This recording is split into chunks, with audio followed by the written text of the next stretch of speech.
ماس کی خوش فہمیوں پر ایسا پانی پڑا تھا کہ وہ ہونا کہ رہ گیا۔ یہ تمہاری عمر ہے اتنی بڑی بات مجھے کہنے کی، وہ جھڑک کر بولا۔ ورشا بھیگی بھیگی آنکھوں سے اسے دیکھنے لگی۔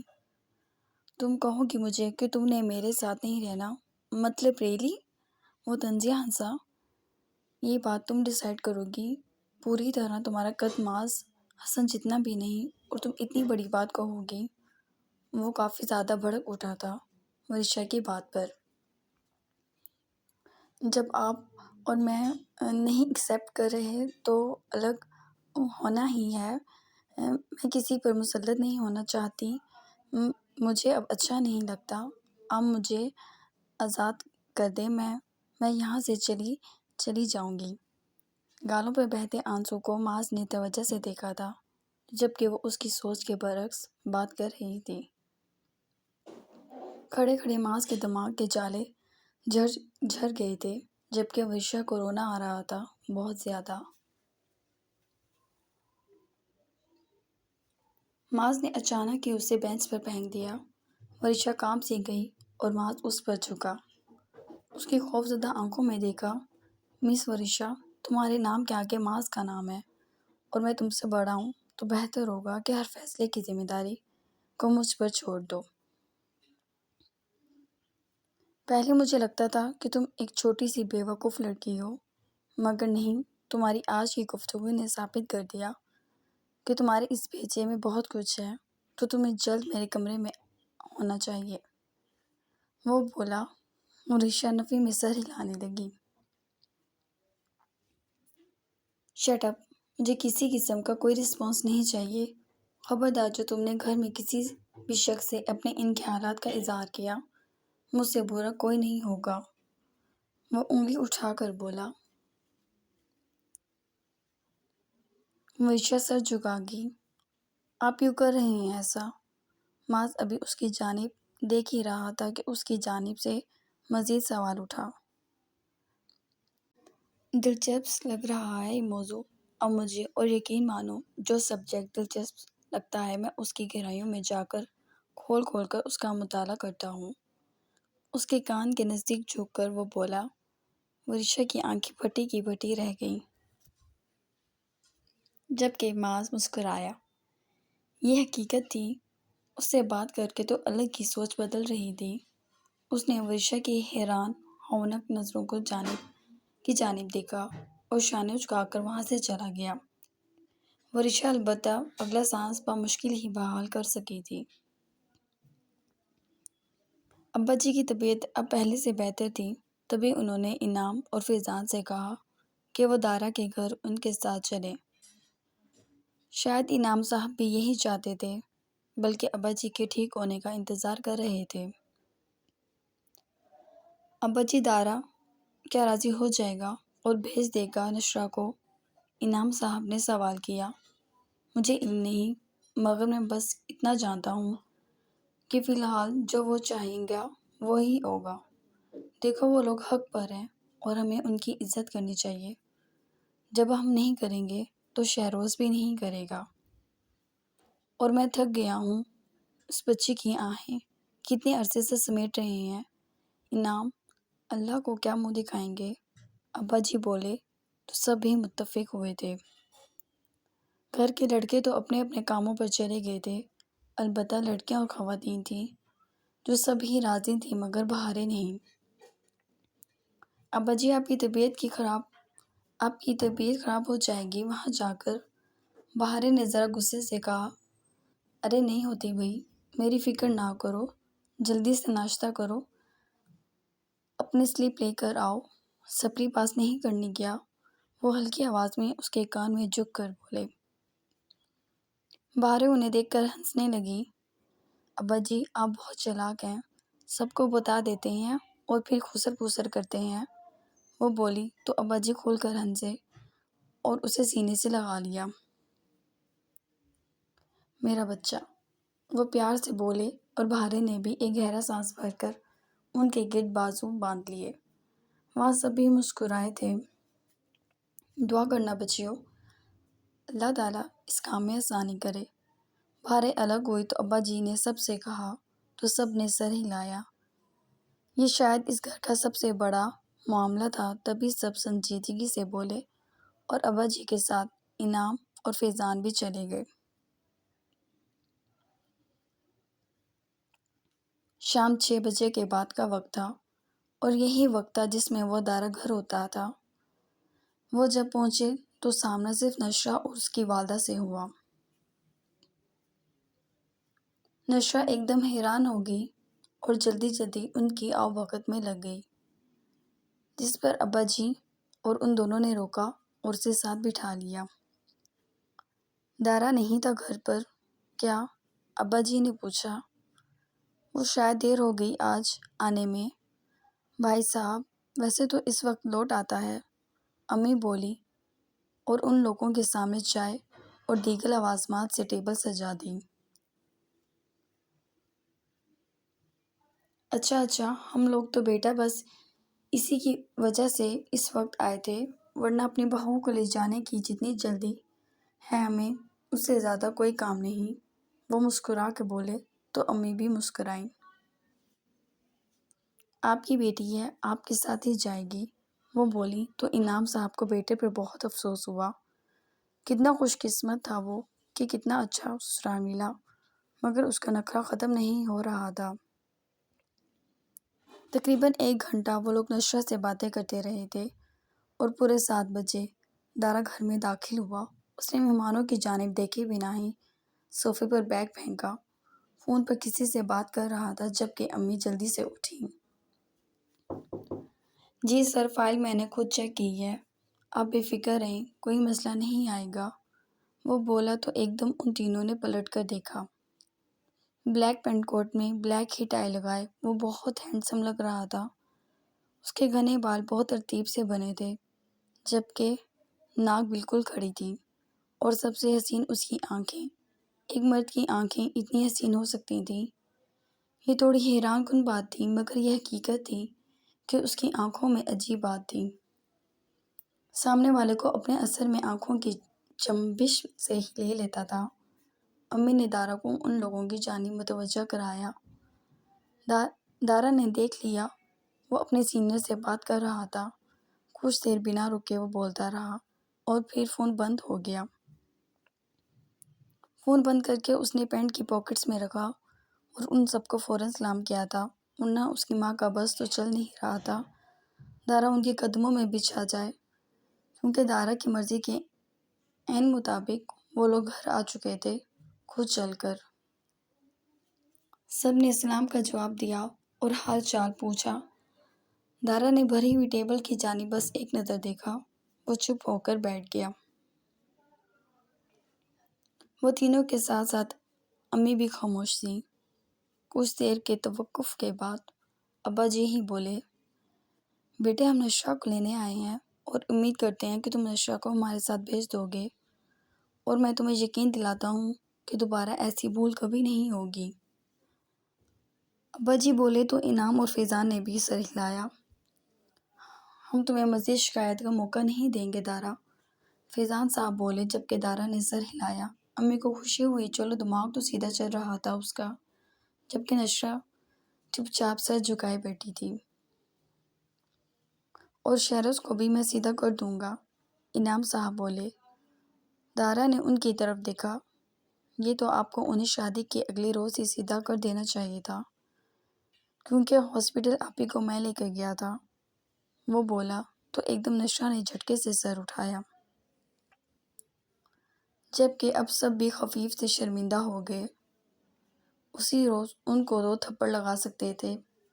خیر دیر آئے درست آئے، وہ آگے ہو کے بیٹھ گیا۔ اپنی ماں بہن کی جانب دیکھا کہ وہ جو بھی کہے گا وہ دونوں اس کے خلاف نہیں بولیں گی۔ امی آپ کھانے کا انتظام کر لیں، وہ بولا۔ اوہ ہاں میں کر لیتی ہوں، آپ بھی چلی جائیں امی کے ساتھ، وہ بولا تو ان دونوں کو ہی وہاں سے ہٹنا پڑا، جبکہ کان وہیں لگے تھے، لیکن کچن ذرا فاصلے پر تھا تو آواز دھیمی ہی آ رہی تھی۔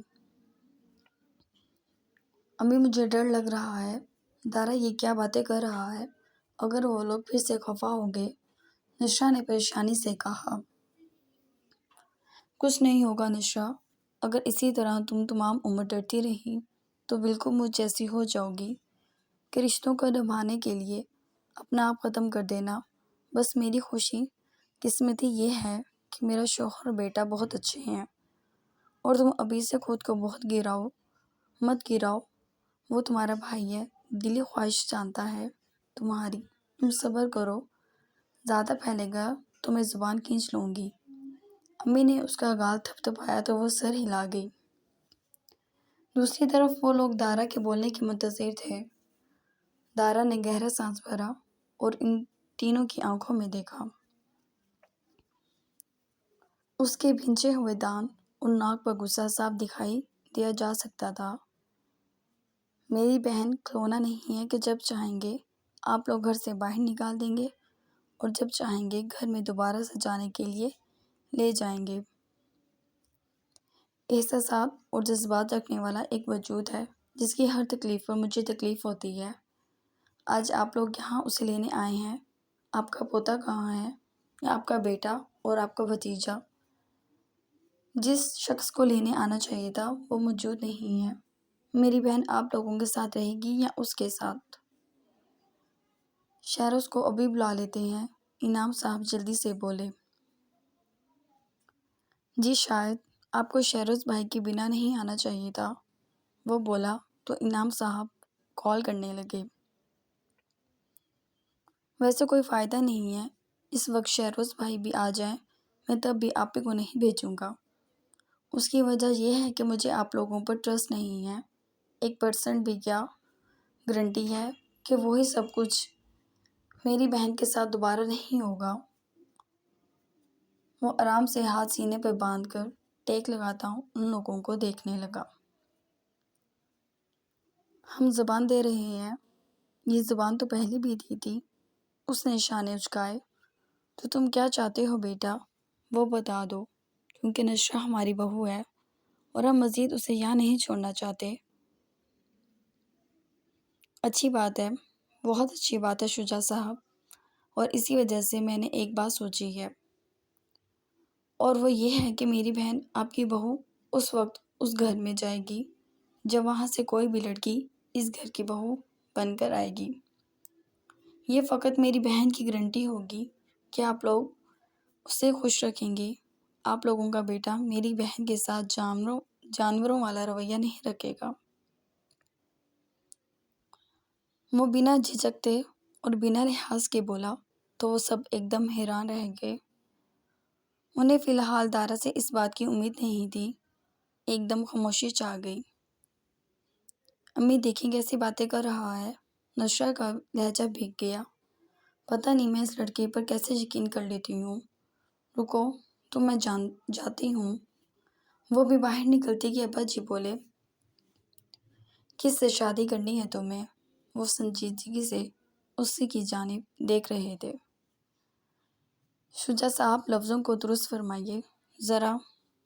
مجھے نہیں کرنی آپ کی کسی بھی پوتی سے شادی، اور نہ ہی میں ایسے شوق رکھتا ہوں۔ یہ جسٹ میری بہن کی سیکیورٹی کی بنیاد پر ہو رہی ہے۔ تو آپ کے گھر میں 3 خواتین ہیں، جس کو چاہیں آپ یہاں بھیج دیں۔ اپنا بھرم رکھتا وہ آرام سے بیٹھ گیا کہ اس کی کسی میں کوئی دلچسپی نہیں ہے، مگر پھر سے ایسے رشتے کی بنیاد رکھنا جو مرضی پر نہ ہو، جس میں دونوں فریقوں کی مرضی نہ ہو، پھر سے ویسے ہی حالات پیدا ہو جائیں گے۔ دارا سکندر آپ کا پوتا نہیں ہے، اس نے آنکھیں گھما کر طنز مارا۔ بہرحال جو بھی ہے، میرے پاس بس اتنی ہی بات ہے، جس دن آپ کے گھر کی لڑکی یہاں اس گھر کی بہو بنے گی، بس اسی دن آپ لوگوں کے ساتھ جائیں گی، وہ بولا۔ وہ تینوں سوچ میں پڑ گئے تھے، اور اگر میری مرضی آپ پوچھنا چاہیں گے تو میں فیضان صاحب آپ کی بیٹی سہائے کا نام لوں گا۔ ہاں یہ سچ ہے، آپ کو اچھا نہیں لگے گا، مگر سچ تو بس اتنا ہی ہے۔ نہیں سہائے نہیں، ابا جی ایک دم بولے۔ دارا کے لبوں پر مسکان ٹھہر گئی۔ سہائے میرے پوتے کی منگ ہے۔ ماتھے پہ شکنیں تھیں ان کے۔ دارا کو پرواہ نہیں تھی جتنے عرصے سے وہ بے عزت ہو رہا تھا اس کا تو کچھ بھی اس وقت وہ برداشت نہیں کر رہے تھے۔ ہم بہارے کو اس گھر کی بہو بنانا چاہیں گے، وہ خود سوچ کر بولے۔ یہ فقط آپ کی مرضی ہوگی، وہ بولا اور اٹھ گیا۔ میں کھانا دیکھتا ہوں۔ نہیں بیٹا، اب تب ہی کھا لیں گے جب یہ رشتے مزید مضبوط ہوں گے۔ ابا جی اٹھ گئے۔ دارا نے زحمت نہیں کی روکنے کی اور وہ لوگ اسی شش و پنج میں وہاں سے نکل گئے۔ دارا نے کوٹ اتارا اور اپنی ماں بہن کو دیکھا۔ ناٹ اگین پلیز، میں تھکا ہوا ہوں، آپ لوگ اب میری عدالت لگانے مت بیٹھ جائیے گا، وہ بولا اور اپنے کمرے میں چلا گیا۔ تم نے سہائے کا نام کیوں لیا؟ نشا ناسمجھی سے پوچھا تھا۔ ذکر تو بہارے کا ہوا تھا اور اس پر وہ خاموش بھی تو ہو گیا تھا۔ مجھے اچھی لگتی ہے، اس نے ڈٹائی سے کہا اور کمرے میں چلا گیا۔ نشا نے اور امی نے حیرانگی سے ایک دوسرے کی جانب دیکھا۔ انہیں یہ بالکل معلوم نہیں تھا کہ سہائے اچھی لگتی ہے دارا کو۔ ابا جی کمرے میں آ جاؤ، ارتاش کی آواز پر انہوں نے بند آنکھیں کھولی۔ آؤ، اسے مسکرا کر اندر بلایا۔ وہ آپ کا سیفٹی نینی غائب ہے، وہ ہنستے ہوئے ان کے پاس بیٹھ گیا۔ بہارے کے بارے میں پوچھ رہا تھا، ابھی گئی ہے میرے پاس سے، وہ بولے تو ارتاش مسکرایا۔ ابا جی اس کے پرسوز چہرے کی جانب دیکھنے لگے۔ ابا جی میں سہائے سے شادی کرنا چاہتا ہوں، اس نے بنا توقف کے اپنا مدعا رکھا۔ وہ بس اتنا ہی بولے۔ آپ کچھ کریں پلیز، تائی جان کسی صورت نہیں مان رہی، وہ چھوٹے بچوں کی طرح ضد کرنے لگا، جبکہ ابا جی مسکرا دیے۔ تمہاری ہی ہے سہائے، بھلا میں اپنے شیر کے دل کی بات کیوں نہیں جانوں گا، میں فرزانہ سے بات کر لوں گا، ابا جی اس کا شانہ تھپتھپا کر بولے۔ آپ سچ کہہ رہے ہیں، وہ ایک دم جذباتی ہو اٹھا۔ ہاں بھائی بالکل سچ، وہ کھل کر ہنسے۔ اوہ ابا جی، تھینک یو سو مچ، وہ ایک دم ان کے گلے لگا تو مسکرا کر اس کے بال بکھیرنے لگے۔ جاؤ فریش ہو جاؤ، اپنی عرضی پولیس یونیفارم میں لے کر آئندہ مت آنا، ہم نہیں آتے اس بھرم میں، ڈی سی پی صاحب، وہ بولے تو ارتاش کا کہکہ ابھرا۔ اوکے جج صاحب، وہ کہہ کر باہر نکل گیا۔ اس وقت ابا جی کے لیے پریشانی کی اہم وجہ بہارے تھی، اس کے علاوہ کوئی بھی نہیں۔ ویسے تمہیں نہیں لگتا اینی ورشا بھابھی کچھ کھوئے کھوئے ہیں؟ پورا دن تمام ہوا کمرے سے باہر نہیں نکلی۔ بہارے نے ورشا کی جانب دیکھا اور اسے گھیرے میں لیا۔ ہاں لگتا ہے کسی انجانے لمحے میں اپنے شوہر سے میٹھی سی ملاقات۔ استغفر اللہ، وہ ایک دم کھڑی ہوگی جبکہ اینی اور بہارے ہنسنے لگی۔ سہائے بھی مسکرا رہی تھی۔ کیسی باتیں کر رہی ہیں آپ دونوں؟ ورشا بولی تو لہجے میں لڑکڑاہٹ تھی۔ بھائی ہمیں تو لگ رہا ہے یہ کامتا لہجہ، یہ پھیکا رنگ، یہ پیشانی پسینے سے تر، کچھ تو گڑبڑ ہے۔ بہارے اور اینی اسے تنگ کرتی اس کے گرد چکر لگانے لگی۔ ایسا تو کچھ نہیں ہے، آپ لوگوں کو غلط فہمی ہے، وہ انہیں یقین دلانے لگی۔ نہیں غلط فہمی نہیں ہے، ہمیں ہماری عقابی آنکھیں سارے منظر بھانپ جاتی ہیں بھابھی جان، کہیں کچھ رومانٹک یا اللہ نہیں، بس بات ہوئی تھی، سچی صرف بات کی تھی میں نے تو، اور وہ تو اتنے غصے میں سنا رہے تھے، میں نے کچھ غلط نہیں کیا۔ ورشا کا بس نہیں چلا، وہ گھبرا کر جلدی بولی تو بہارے اینی اور اس بار سہائے بھی ہنس کر لوٹ پوٹ ہونے لگی۔ آپ سب بہت بدتمیز ہیں، وہ خفا ہوتی وہاں سے باہر نکل گئی۔ ارے بھابھی جان کہاں جا رہی ہیں؟ اگر آپ کا شکار ہو گیا تو ہم کس کو منہ دکھائیں گے؟ بہارے حیا کرو، کیا فضول بول رہی ہو، سہائے نے ہنستے ہوئے کہا۔ یار بہت کیوٹ ہے ورشا، بھارے مزے سے بولی۔ ہاں ہے تو صحیح، شکر ہے تمہاری جیسی جن نہیں۔ اینی نے کوشن اس پر پھینکا۔ اچھا بتاتی ہوں میں تمہیں۔ وہ دونوں لڑنے لگی۔ سہیل نفی میں سر ہلا کے موبائل دیکھنے لگی۔ اب ہماری ملاقات کے دن قریب آ رہے ہیں۔ میں نے ابا جی سے بات کر لی ہے، میرے روم میں آؤ تفصیل سے بتاتا ہوں۔ ارتاش کا میسیج تھا۔ سہیل نے وقت دیکھا، 10 بج رہے تھے۔ نہیں میں نہیں آؤں گی، آپ پھیل جاتے ہیں۔ وہ مسکراہٹ روک کر بولی، خوشی تو ہوئی تھی ان دونوں کی مراد جو پوری ہو رہی تھی۔